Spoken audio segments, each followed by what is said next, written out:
Thank you, Mr. President. Dear President David Malpass and dear Managing Director of IMF, Kristalina Georgieva, I would like to greet all those who are attending this historical meeting of the World Bank.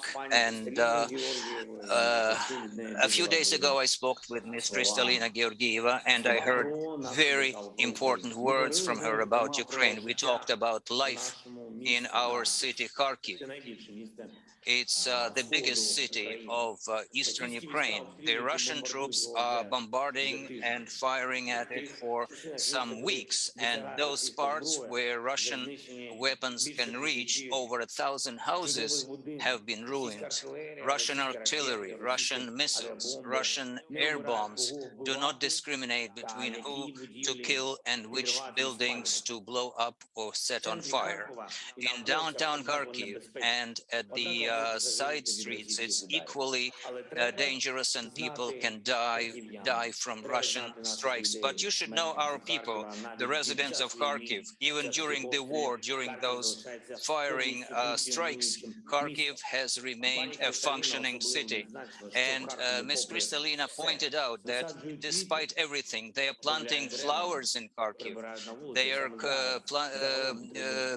trimming the trees and cleaning the streets and keeping the city in a good shape. That's what our Kharkiv is like. That's what our country is like. We were able to liberate 3 northern provinces of the country from the occupiers. That's Kyiv, Chernihiv, and Sumy. And we are doing everything now to bring normal life back there. Russian troops have destroyed or damaged tens of thousands of buildings. Almost all objects of social sphere have been burned down or require fixing. Thousands of people have been killed. Most businesses have been destroyed. We are bringing back electricity, communication lines, water supplies. We are renewing transportation lines, building up temporary bridges on the rivers. We are continuing building social administrative services, and every day we remove mines and booby traps left by the Russian militaries. Imagine they were even putting those mine traps in people's homes, in home equipment, and even in the agricultural fields. But despite all this, our people are coming back home. Ukrainians are doing everything in order to bring back normal life, because that's who we are, Ukrainians. In the east of our country, in Donbas, in the south, the situation is even harder, and right now active combat action is going on. Russia is still trying to build up a new and atrocious offensive operation. I can give you just one number so you understand the scale of our experiences. Owing to bombardment and fire strikes, there have been 1,141 educational institutions ruined or damaged. That includes schools, nursery schools, universities, all across the country. Not every country of the world has so many institutions of education as Russians have ruined in Ukraine. And if we are talking about schools and colleges, you can imagine how many other places that have been ruined. That's hospitals, infrastructural objects, businesses, etc. Russian investment has given tremendous damage.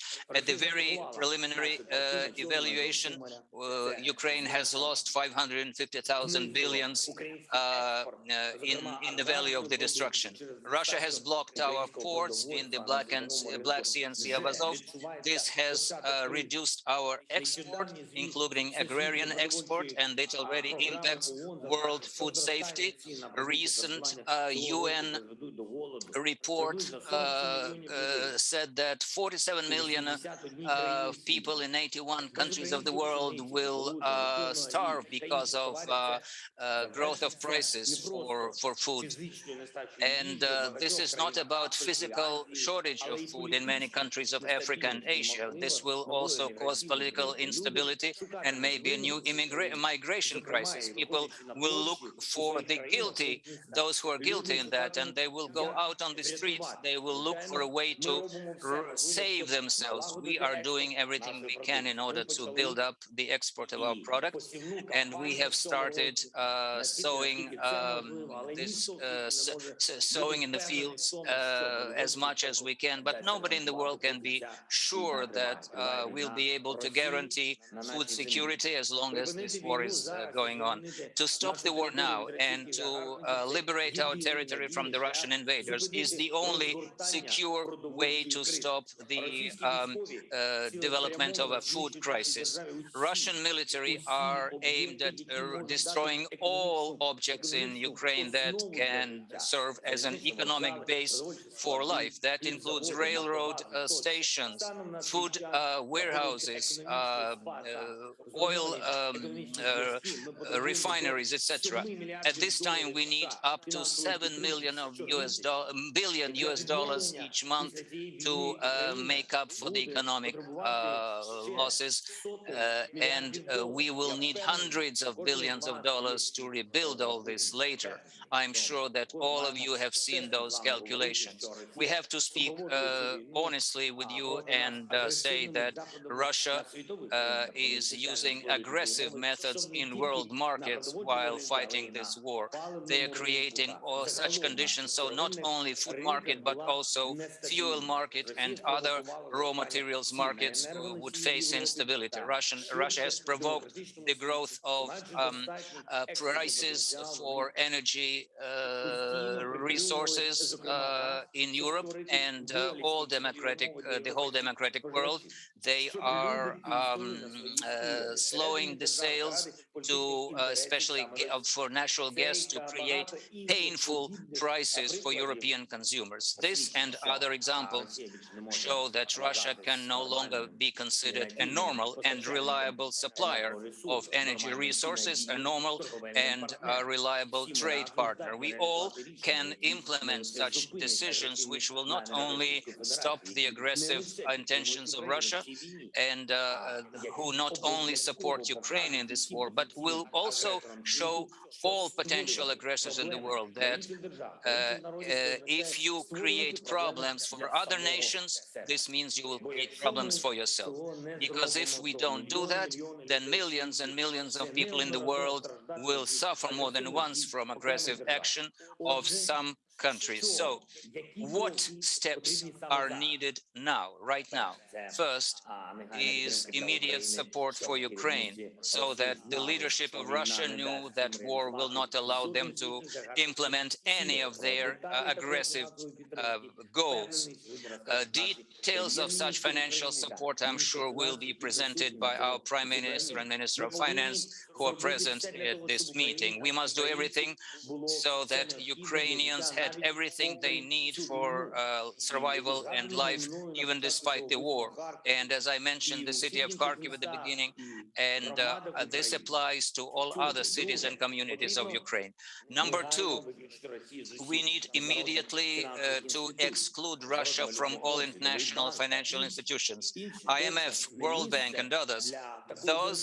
That's not the place for a country that is trying to build the life of a neighborly nation. Number three, a special tax on war is needed. Russia, and after that, any other aggressor must pay for destroying global stability. Such tax must be applied to all, without exception, trade operations with the Russian Federation or with Russian companies, for all export and import operations, for all financial operations that are not blocked yet. The costs from that war tax must be used to help Ukraine to renew everything that Russia has destroyed. And if this tax is applied to another aggressor, then those costs must be directed to the victims of that war. The world needs a working, effective instrument to react to destructive action, but all those who doesn't want to support collective security. I'm sure that such a war tax can be a tool of that kind. Number four, every country of the world must immediately prepare to break up all relations with Russia. No one should be dependent on the political whims of the leaders of that country. If the world is prepared to isolate Russia completely, then the Russian leadership will have a motivation to avoid any war. Number five, those assets of the Russian state that already have been blocked and of the Russian elite, but that is not all their assets that we know. This blocking has to be continued. Those efforts have to be continued, and that's not a goal in itself. Those monies that were blocked and frozen have to be used to rebuild Ukraine after the war, as well as to pay for the losses caused to other nations. If there is starvation started in some regions due to Russia's war, those frozen assets can be used to pay for the assistance and compensation. We must use all our strength so that Russia feels be punished for this war, and also feel how big is the need to bring back peace, including for Russia itself. So by helping us, uh, we,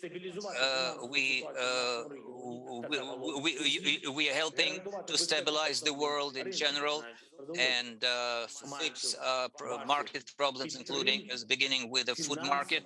And your support, with your financial support, we will quickly rebuild our nation. That means new opportunities for business from different countries, for not just economic growth, but also this will be a specific proof that global financial institutions are capable to work in the interest of rank and file people and of mankind in general.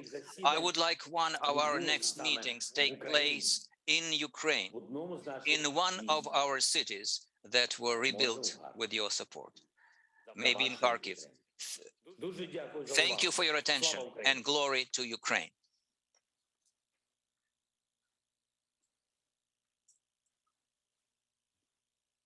Дякую.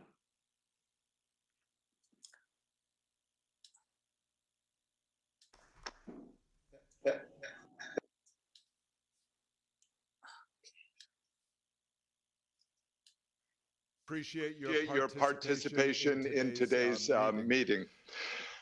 Next